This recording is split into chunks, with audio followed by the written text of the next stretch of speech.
motivation of the research, like that everything we have studied in last class. So let's move to the next slide. So we'll go to the some basic definitions which are the required. So first definition is a population, right? What is mean by population? Is it the same what exactly which we are using in our writing, the population of the India, population of this state, population of particular city or particular village? It is the same or a different? Surely it is a different. The basic idea is the same, but whenever we are writing a population in our study, so the meaning is different, because this population is a totally different. If you can go the definition of the population, you can understand here the term which falls, the atoms which falls within the purview of inquiry are known as a population. Suppose which study you are going to conduct and what area is going to fall under your study area, that area we call as a population. Suppose I want to conduct a study on BASW third year class. Okay, I want to understand their progress. I want to understand what kind of study they are doing or something else, or their weight or their height, something like that. If I want to study all these things for this class BASW third year, so my population is the student of BASW third year. Aditya, you can on your video so that somebody should be there. Okay. So my population will be what? This class. This class is nothing but my population, means which area we are going to cover under our study. That area we are calling as a population, right? It is not our usual population, what we call it as a population of country, population of state, population of world, population of village, and so on, right? It is a very different. Is it clear? Somebody can respond me, please.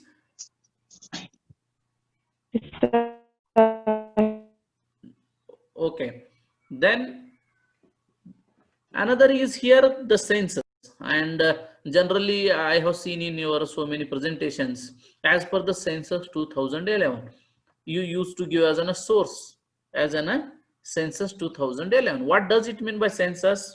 So we'll study come later on in detail about the census, but just here I will say that it is a complete enumeration of the complete enumeration means what? Where we are considering each and every atom of the population.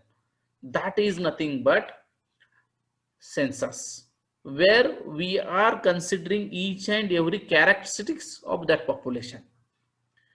That is nothing but a census, right? So, but generally in our studies we use as a sample, right? Why we require the sample, that will come later on. But what is the use of sample when it is possible to measure? If you can see that if your population is big, right? Suppose if your population is very high population, right? Suppose there are crores of populations, and we are want to study about their farming practices. If we can consider the farmers in India, okay, it is huge number. So if you want to study their problems, their issues regarding with the inputs or regarding with the market, or regarding with the demand or other characteristics of that, then it is very difficult to study this whole population, right? So that's why we have to come with another idea called as a sample. Sample means what? It is a representative of the whole population. It is some portion of the whole population, right? So suppose this is the whole population, right? If it is a whole population is this, so it is very difficult to study practically. So in that sense, we are going for the sample. So usually in our life, we used to go to buy rice, right? We used to go to buy some food grains, Are we going to check the whole goni of the rice? No. We'll take a portion, right? And we'll check by our hands and we can say that, okay, this rice is good. This wheat is a good. What does it mean?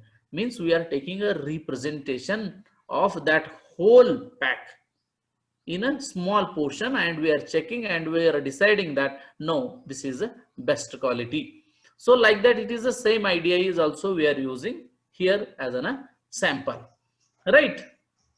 So in such a cases, we are using a sampling as a method to study the characteristics of the population, right? So now what is the next? There are two types of populations again. One is a finite population and another is infinite population, right? So what does it mean by finite population?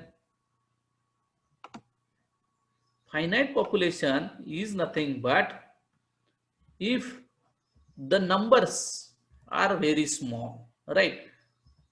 Right? Means we can easily count.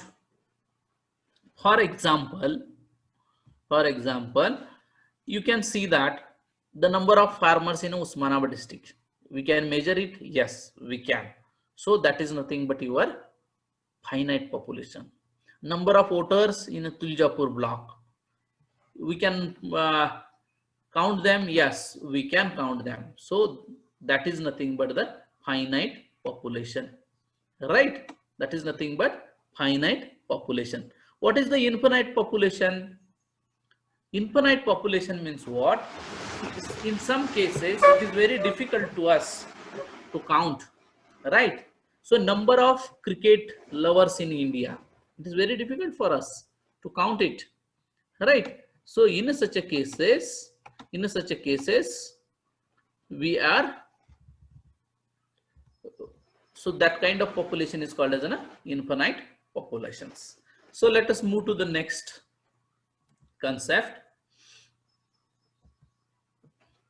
So in census, we will see some of the information about the census. When census first was taken in 18th century or end of the 18th century for India, and what are the merits and demerits of this census method?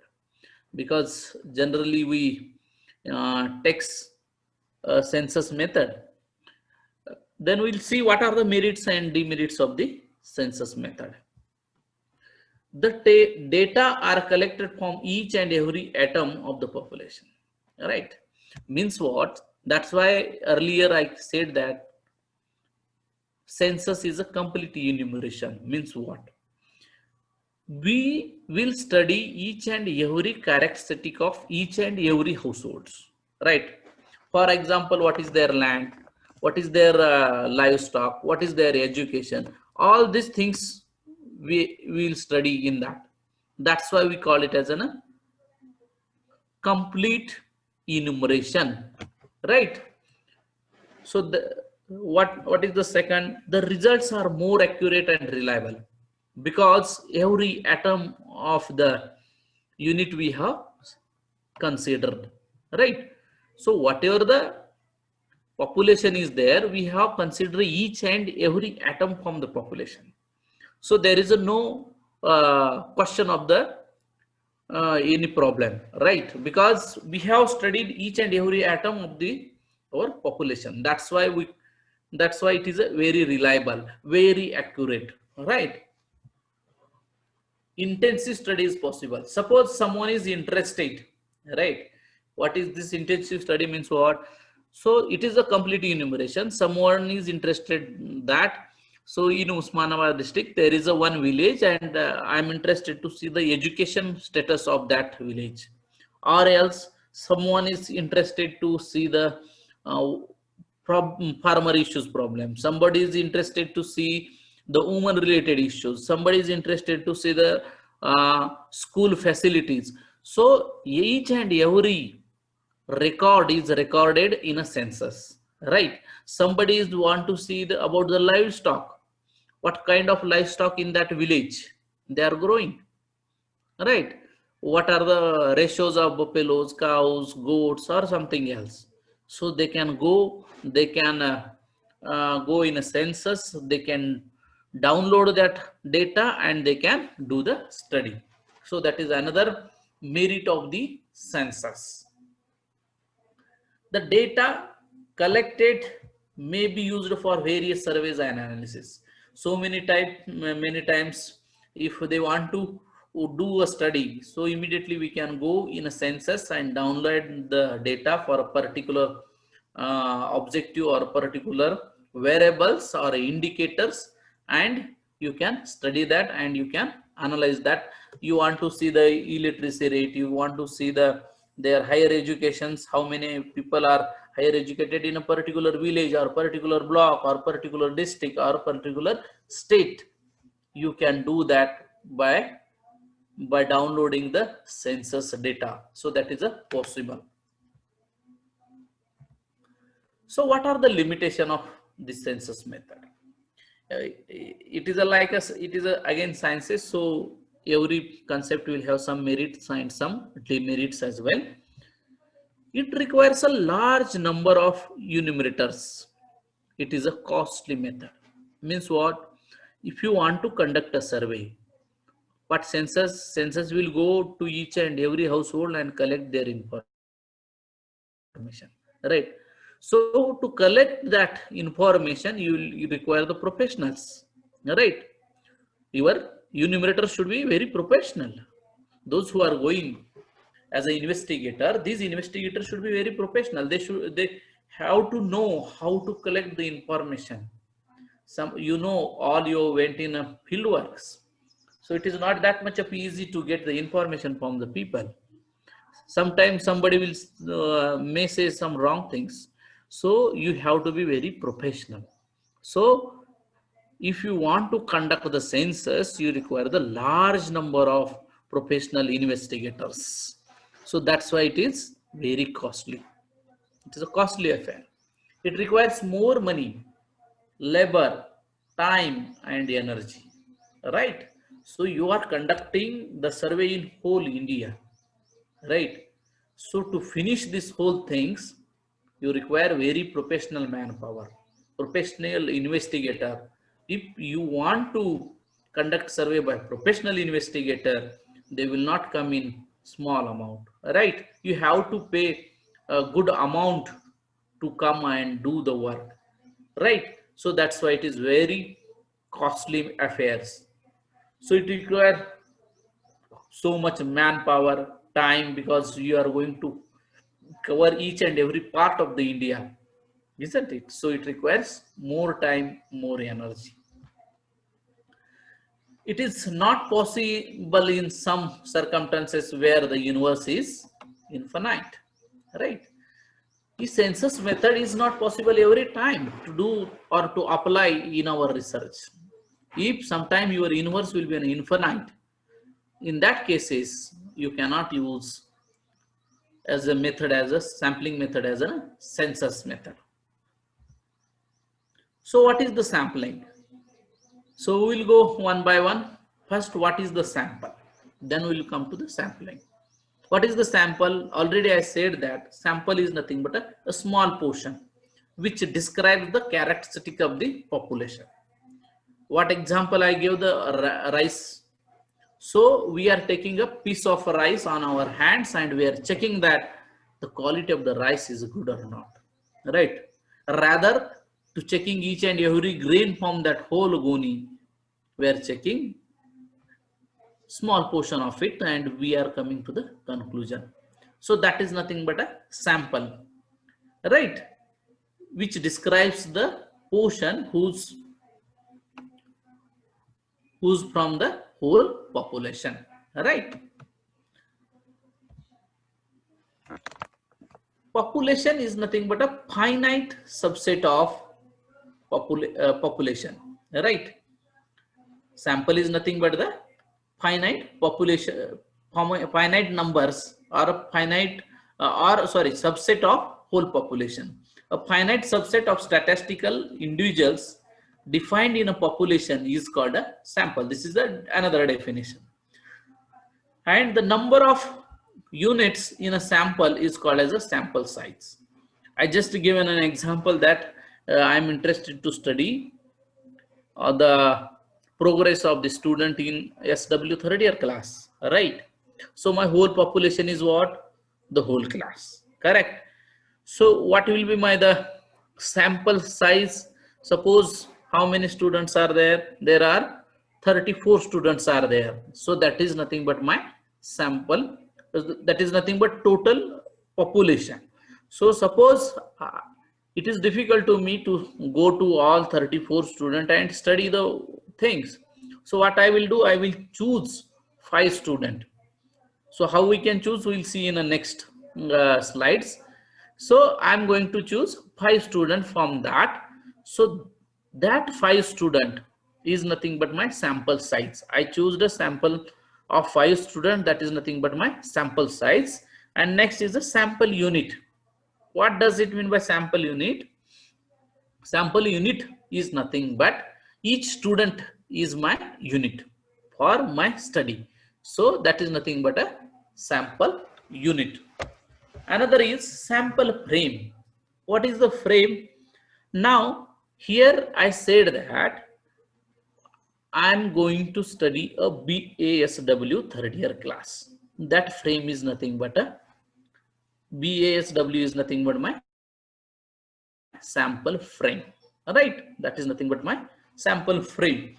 Otherwise you can take as an example the list of voters in Osmanabad district, the number of farmer as a frame. So means out of that I'm putting some frame, under that we are working. So that is nothing but a sample frame. So what is the reason behind that, why we are choosing a sampling, right? Why we are going for a sampling? Because the complete enumerations are practically impossible, right? Suppose if you want to study, or sometime it is very difficult to study the whole population, right? So in such a situation, we have to choose a sample, and we have to study that sample, and from that sample we have to conclude our study. So in that situation, sample plays very important role. When the results are required in very short time, right, you have to come to your results in very short time, right? So in that cases we have to choose a sample. uh, I can share one example or one incident which is the same what we did in 2015. In 2015 there was a very drought in Maharashtra particularly, and um, especially in Osmanabad district or Marathwada region, you can say that. So in that time, the government of Maharashtra asked TISS to conduct a study and see that how we can choose the beneficiaries to provide some hand-holding support or some monitoring support or some policy level support to the farmers, right? So then that proposal came to Tuljapur campus, and we have, they said that within a 1 month, within a month you have to design a method how to choose the right beneficiary and what kind of monetary support we have to give to an individual farmers. So in that situation, what we did, so we have chosen one village from Tuljapur block, which is very dot prone, where the average rainfalls are very less, where the more farmer suicides are happened. So we chose such a village, and in that village, with all our staffs, we went and we conduct the studies. We designed the questionnaires and collect the information from that. We did the FGDs, we discussed, and we came with some conclusion, and we submitted our report within a 1 month to government of Maharashtra. So the government of Maharashtra want to support the farmers in such a crucial situations, right? If if if we will go for each and every unit of the population, it is very difficult. Meanwhile, the 1 year will go, and next year they will get more rainwater, and whatever the policy we are going to bring, which will not be useful for them. So they want the instant relief. So for that purpose, so we use the sample as a method. Sometimes disaster happens, somewhere floods comes, somewhere earthquake came, somewhere cyclone comes. So at that time also the government announces some packages for each family. Are they will go to each and every family to see what disaster they happen? No, they will choose some samples. While choosing also, they will take care of some of the things that we'll also study in next slides. So, and they will choose that some families, and they will study the things, and they will come to the conclusion, right? So that is the importance of sample. When the area of the survey is very wide, right? If infinite population or very huge area is there, at that time also it is better to go as a sampling.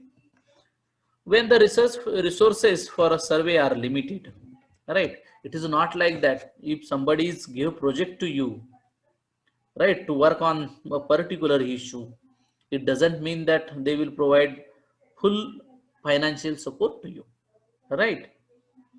So suppose you want to study a farmer suicide in Usmanabad district, right? Is it possible to you that to cover each and every farmers who committed a suicide in this district, to go and to interview the whole family and ask them what are the reasons behind this, why he committed a suicide? It is not possible, right? So in that cases you will choose because as you require, if you want to cover the whole, you will require more your investigators, you require traveling expenditure will increases, manpower also will increases, man hours also increases, so it is very difficult. So in that situations you have to manage with the sample. So that's why it is saying that when resources are limited, so in that cases also sampling plays important role. When the atoms or units is destroyed under the investigation, right? Suppose in whole population, in if we can see, if flood happens, the whole sometimes the whole house will flood in that water flow, right? Suppose sometime heavy rains will be there, the whole crop will go in a river or in that flow. How you will count that disaster? It is not possible. So you will choose a sample. If there is some portion is remained, then you will study that portion and you will come to the conclusion. So in that cases also sampling is very important. So means what exactly sampling means? You will have a population. From that population you will choose what is your target population. From that also you will have some sample frame, and from that you will choose a sample, right? So that is nothing but a sampling process. So this is another definition which is a required, called as a parameter. What is the parameter? If you are going to study the characteristics of the populations, what is the characteristics?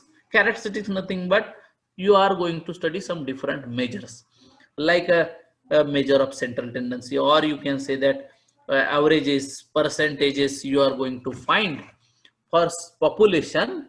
So that number we call it as a parameter, right?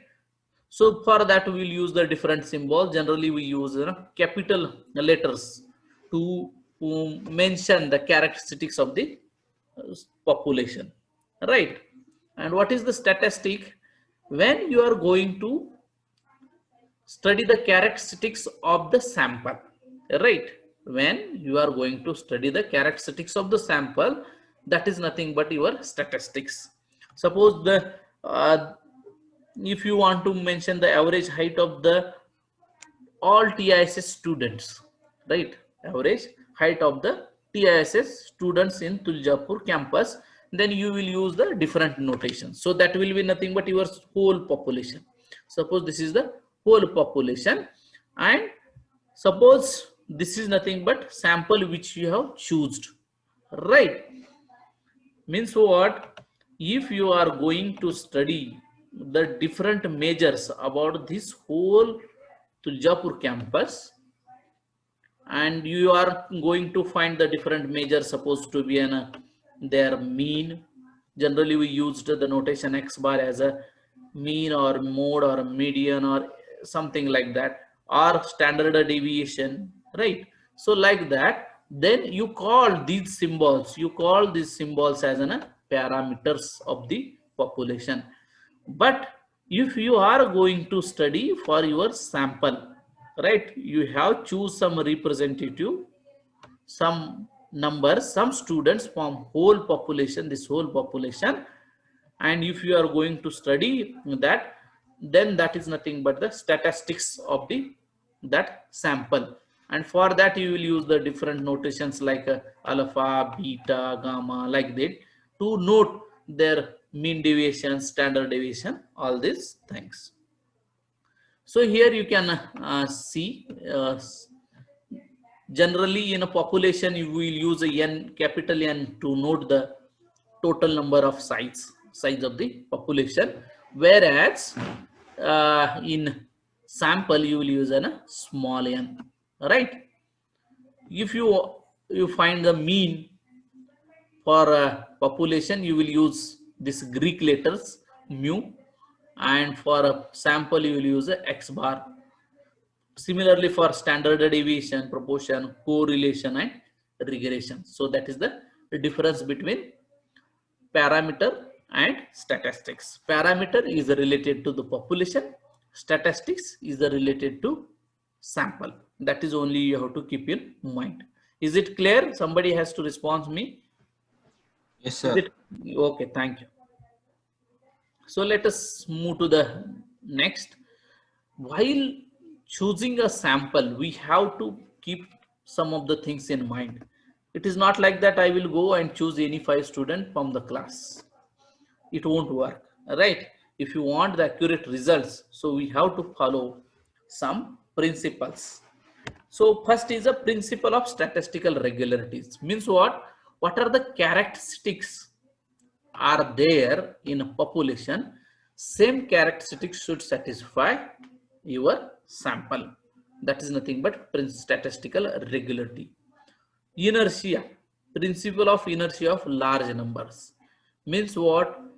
If you are choosing some sample from whole population, right? So whatever characteristics or whatever statistics you will do, and whatever the parameters you will do for population, it should be generalized for same for the population. Means what? Suppose if you have the sample, if you find their statistics, and it should be the same like a parameter. Means what? As population increases, sample size also increase, and it should give the same kind of results.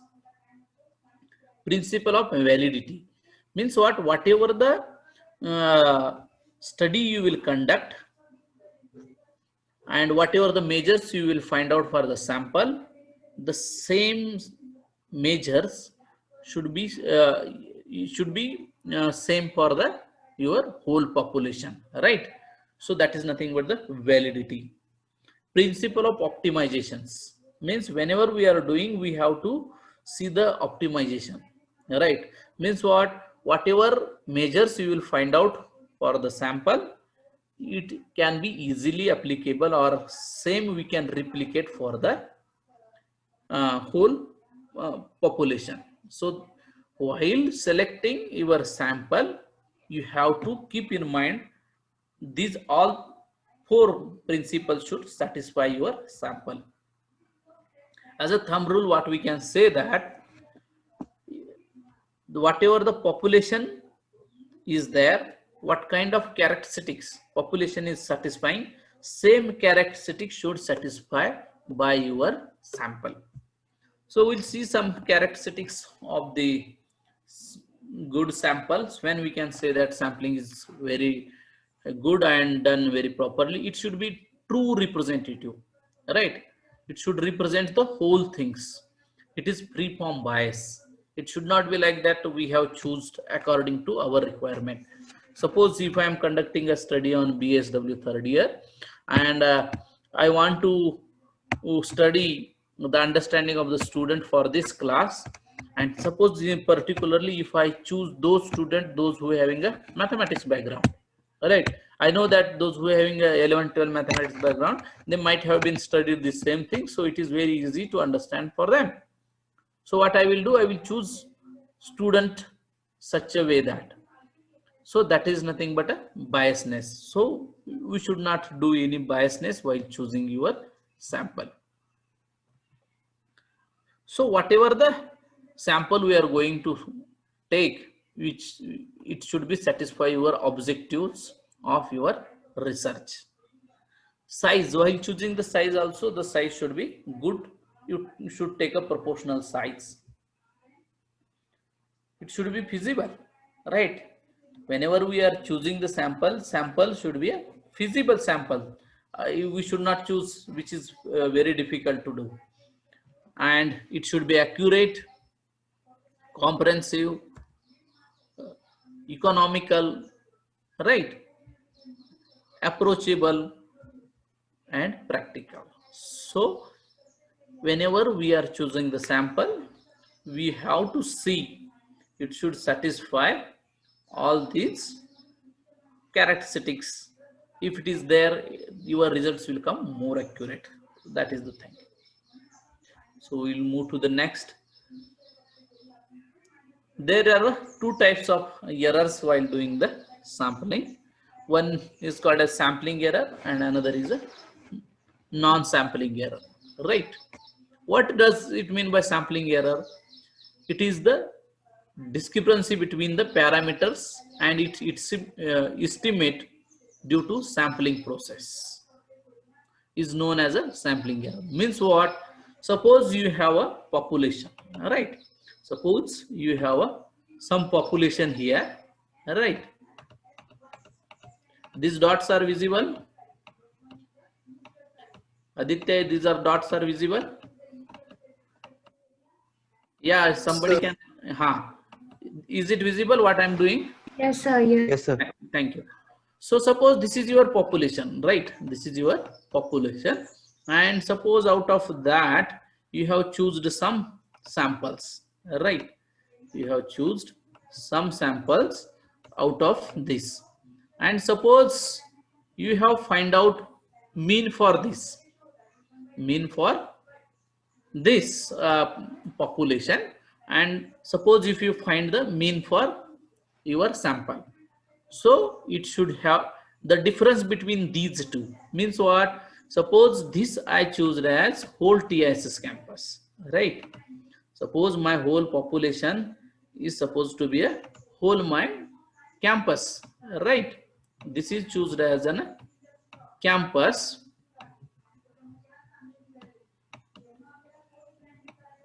It is very difficult to write, right? And suppose this is only your class, I choose as a sample, okay? And suppose I try to find the mean of this whole population, and I did the same procedure for the sample. The difference between that is nothing but the sampling error. So another is what? Non-sampling error. What does it mean, non-sampling error? The error which appeared because of process.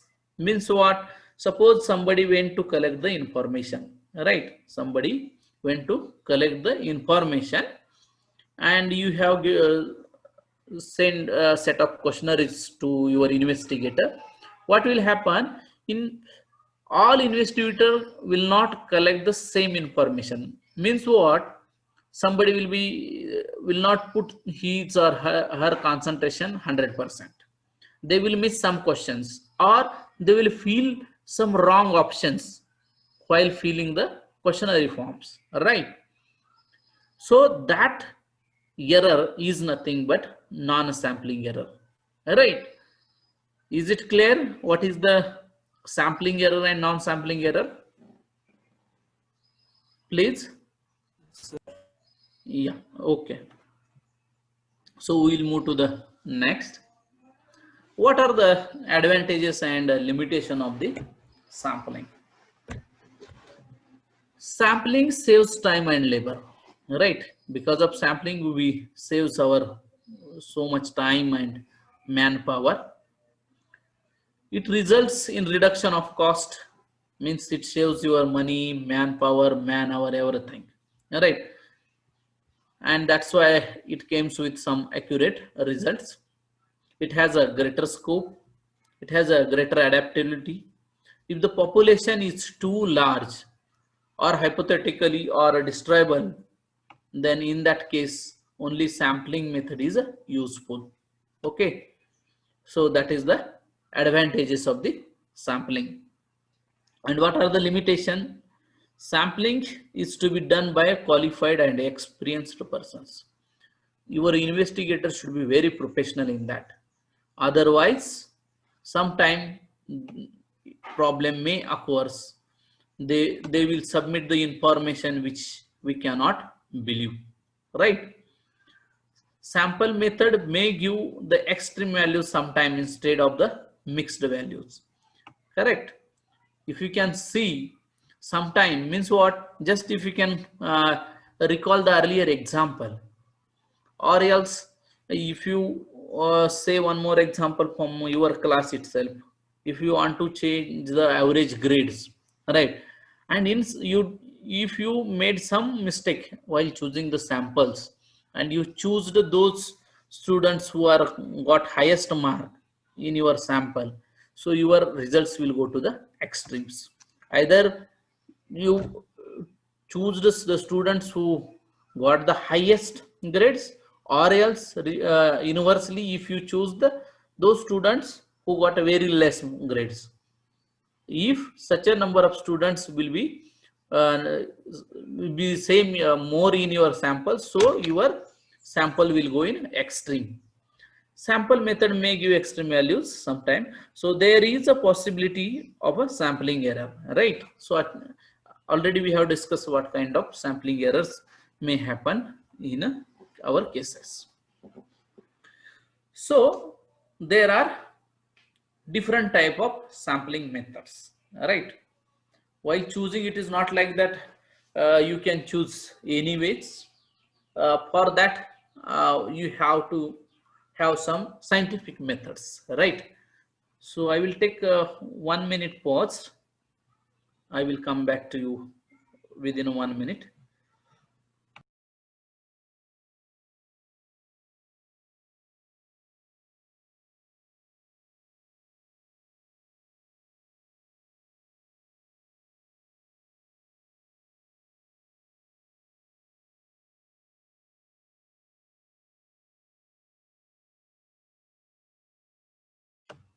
What are these sampling methods are there? There are three sampling methods are there. One is called as a probabilistic sampling, another is called as non-probabilistic, and third is called as a mixed probability. The word probability means what? Chance, possibilities, right? Possibilities means while choosing a sample from the population, if you are giving chance to each and every unit of the population, that is nothing but a probabilistic nature or a probabilistic sampling method, you can say, right? Is it clear? While choosing the sample from whole population, you are each and every unit has an equal chance to come as a sample. That is nothing but a probability sampling methods. There are so many different methods are there in that also. So where you are giving chance to each and everyone to come as a representative. That kind of methods, sampling methods, you will call as a probability sampling methods. What is the non-probability sampling methods? Where you can use your discretion powers, judgmental or purposive, you can say that. While choosing the students or while choosing the sample from your population, you will use some discretional powers, some judgments, right? Some discretions. So that kind of methods you will call as non-probabilistic sampling methods. Okay, we'll see detail on later on. Means where you can say that each and every unit of the population will not have equal chance to come as a sample representative. That kind of methods we called as a non-probabilistic sampling methods. Mixed. It is not possible that every time you can use a probability and every time you can use a non-probability. In some cases, in some research, you will use both type of the methods, right? That is nothing but called as a mixed. Suppose you have the whole population. In that population, some population you will go for a probabilistic sampling method, and some population you will go for non-probabilistic sampling methods. So that is nothing but a mixed sampling method. Is it clear? Somebody can respond me, please. So can you please give examples for each of them? Yeah, sure, we'll come to that. Just we'll go to the different methods and we'll come with the examples, right? Or else there are different methods in between that. So we'll come, if it is not clear, again I will give the particular examples.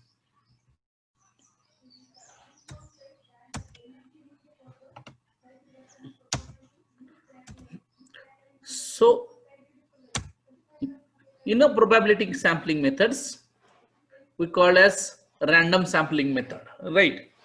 So in that random sampling methods, there are different three methods are there. One is called as simple random sampling method, stratified random sampling method, and systematic random sampling method. Random means what? Randomly. We have choose the samples for our research randomly. So in that randomness, there are again three categories are there. One is called as a simple random sampling method, stratified random sampling method, and systematic random sampling method. So we'll see one by one. What is meant by simple random sampling method?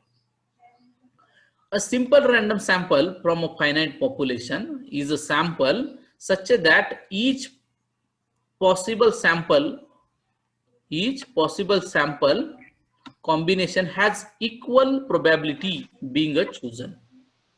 Means what? Whatever the sample you are having, whatever population you are having, each and every unit has an equal chance to come as a representative. That is a state. I mean, we call it as a simple random sampling method.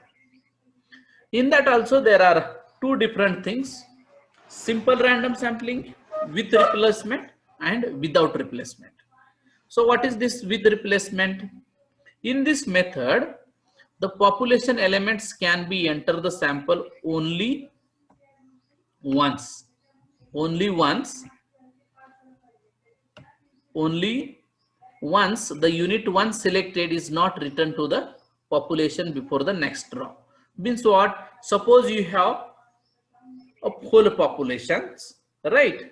So there are different methods are there how to select this. Suppose we'll choose as a lottery as a method, right? Suppose we made the cheats of each and every student.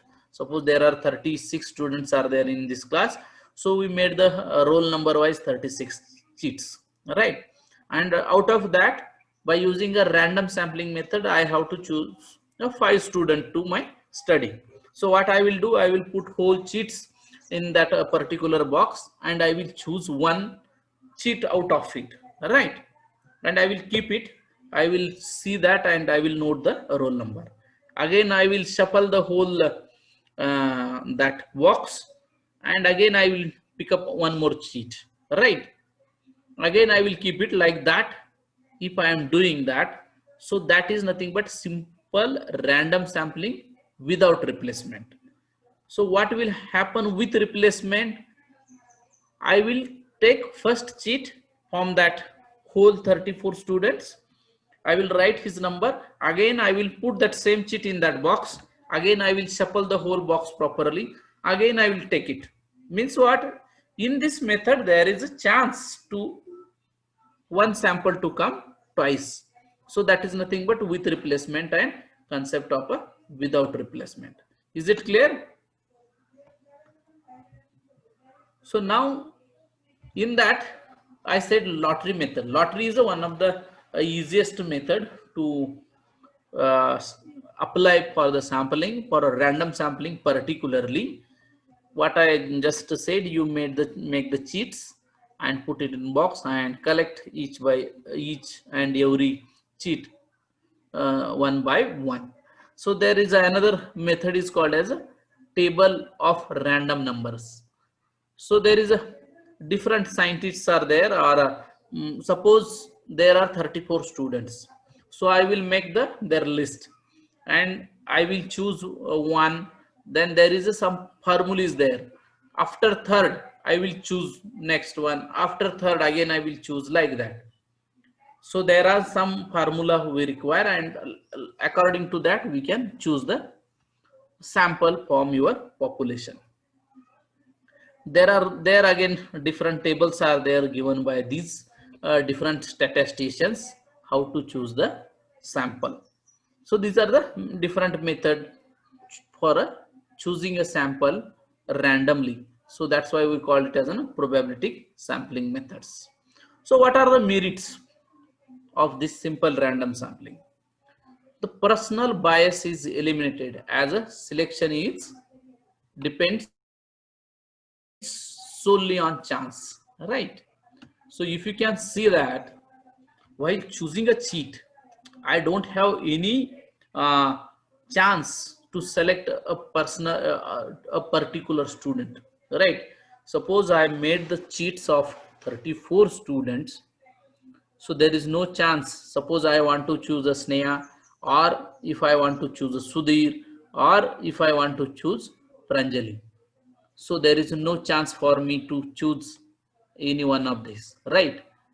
So there is no any personal biasness. That is very important merit of this random sampling. A random sample is in general a representative, because while choosing we are choosing randomly. That's why we call it as representative sample or a homogeneous population. It is uh, representative in nature. There is no need for go through the knowledge of the units of the population, right? It is not matter for me. Suppose from 34 student who came from what is the each of backgrounds, like suppose one student came from a mathematics background or statistic background or not.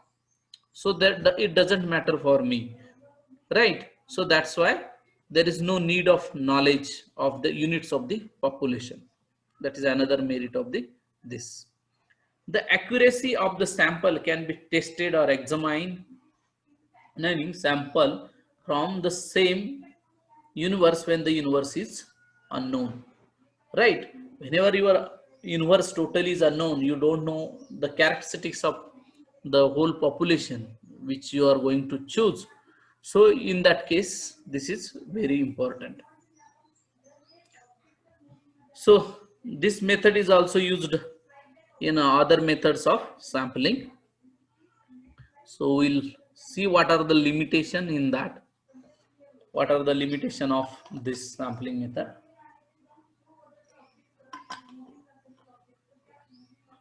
Preparing a lots or using a random table is a tedious task.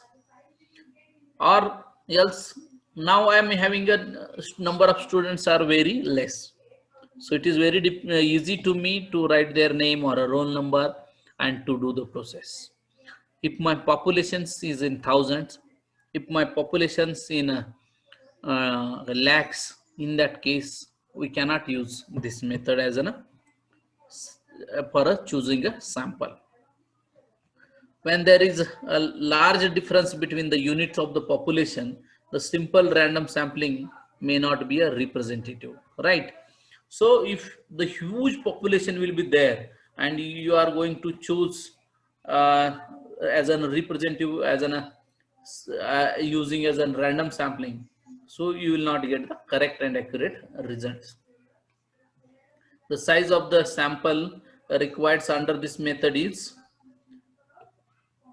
1 minute.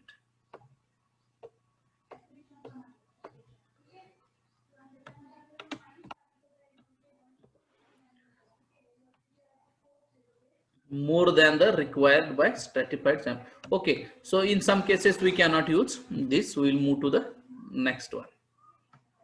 Stratified random sampling. So in probabilistic sampling method, another method is called as a stratified random sampling method.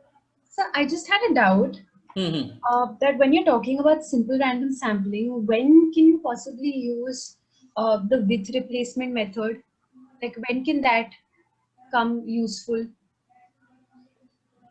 Means you want to be an example for with replacement and without replacement, isn't it? So without replacement, I understood, but I don't understand the point in the width replacement method. No, it is just as a definition, because in probability, generally we having that concept, right? So that's why Use होता है क्या? Use होता है क्या? Generally we won't use that method, right? As a just understanding, because we are going with the concept of the probability, right? That's why we just mentioned that. Okay. Yes, sir. Thank you. So what is the next probabilistic sampling method? Is a stratified random sampling method. Stratified, strata. If you can use the first word, you can see the strata. Strata means what? A group, right? A group. So sometime your population is very high and it is not a homogeneous population most of the time, right? Suppose I want to study in a whole campus itself, there are different status are there, right? You can go, if I choose as a TISS is my whole Tuljapur campus is my whole population, and if I want to study the problems of the students, right, some issues regarding with the student, so in that cases I cannot collect a random sampling or random sample from for whole population for this particular my problem, because every individuals have their own problem. In that case, what I can do that I can make the different status of this whole population. For example, either I will go with program wise. Suppose there are different programs in our campuses, I will go different ways. I can do one, graduate, undergraduate, diploma, MPhil and PhD. Like that I can make the different status, because these are the homogeneous groups. Undergraduates are one homogeneous group, postgraduates are one homogeneous groups, MPhil, PhD is one homogeneous group, and diploma is one group. This is a one way I can do. Otherwise, if I want to go in more detail, right, I want to understand more and more inside things, then what I can do, I will go in undergraduate also, I will go as a program wise. I will go BSS, BSW. In MA also I can go by their programs, DPP, SLNG, SI, right, RD, like that. Is it clear? That is nothing but a stratas. So I am choosing a homogeneous group. Sometime if you go in a village, so if you want to understand the income of the farmers, right, if you want to understand the income of the farmer, so it is not like that you can go and choose a farmers from that village.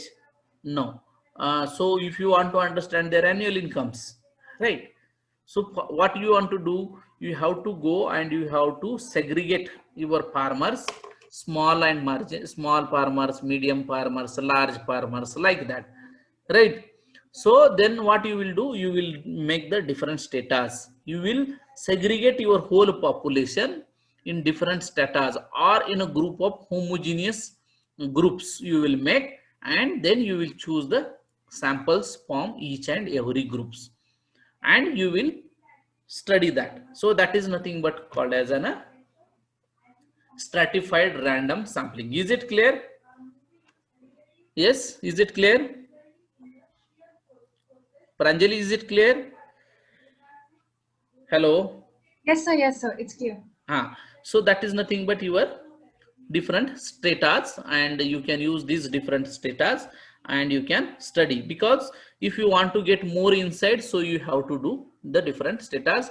And if your whole population is scattered in heterogeneous groups, right? So in that stratified random sampling, there are again two types.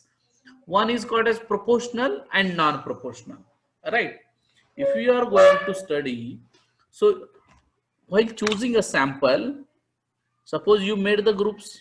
So again, while choosing the sample, suppose you are interested to study the annual income of the farmers, right?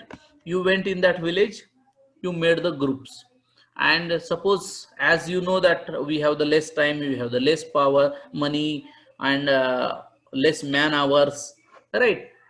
All these constraints are there. That's why we fixed our sample size. Suppose my sample size supposed to be a 100, right? So in that 100 sample size, I want to choose only 100 farmers from that particular village. So what I will do, so your whole population of this village, whole farmers, first you will segregate in 4 categories. The whole farmer, suppose small farmers, marginal farmers, medium farmers, and large farmers, right? And suppose if I choose 25, 25, 25 from each of these sets, then I can say that this is a proportional, stratified proportional random sampling I did. Right? Is it clear? Yes, sir. Okay. Suppose I thought that there are large farmers are very less in that village, right? Only 2 or 3 farmers are there. Or else supposed to be the whole, मॅथ्सला चांगला नाही रे ते. sorry, physics maths दोन विषयाला चांगला बरं. anybody had mug doubt? Suppose in that heterogeneous group, in one group or 2 groups are very small and rest of 2 groups are high, right? Their population is more as compared to these 2 heterogeneous group. So in that case, while choosing the 100, what you suppose you did that 30 in first 2 groups you choose as a 30-30, and the rest of 2 groups you choose as 20-20 samples. So that is nothing but it is a non-proportional. So let us see one example is here. So there are we want to choose a 50 students from 500 students. There are 2 institutions called as institution A and institution B, right? And the population or the number of students in institute A is 200 and institute B is 300, right? So we want to choose proportionality of this. We have to choose our sample proportion of 200 and proportion of 300. Just we can use this what I did here, proportionality of that. So means you will choose 20 students from A and 30 students from B as considering their population. So if we are using this mechanism, so we will call as proportional stratified random sampling. And suppose you will go as a straightforward that I don't mind that what is the number of students in A institution and what are the number of students in B institution. So I will choose 25 from A and 25 from B. So that is nothing but non-stratified random sampling. So what are the merits again? So in this whole theoretical part, whenever we will study any concept, so we are going to study the 2 major things, merits and demerits. So what are the merits? It is a more representative. It ensures a greater accuracy. It is easy to administer as the universe is a subdivided. Greater geographical concentration reduce the time and expenses. Suppose if you can go in some states and if you want to study is some of the conduct the some surveys or some studies. So it is very difficult. So you will divide that state in region wise, right? According to some scientific definitions or according to geographical locations. So you will divide the whole state in a some homogeneous group. So that's why you will get a good representation, and it will add the accuracy of your results. So that's why this method is applicable and very good to study. So what are the limitations are there? To divide the population into homogeneous groups or strata, it requires more money, time and statistical experience, which is a difficult one. To make a group, you have to give some logic behind that, or you have to produce a scientific methods to say that this group is a homogeneous group in this way, right? So for that you require more statistical experience, and to do all these things, it is a tedious one, it is time consuming, money consuming, and so that is the limitation of this. So improper stratifications leads to a bias, right? Suppose by mistake if you have choose wrong stratas, you made the wrong stratas, so it will lead to the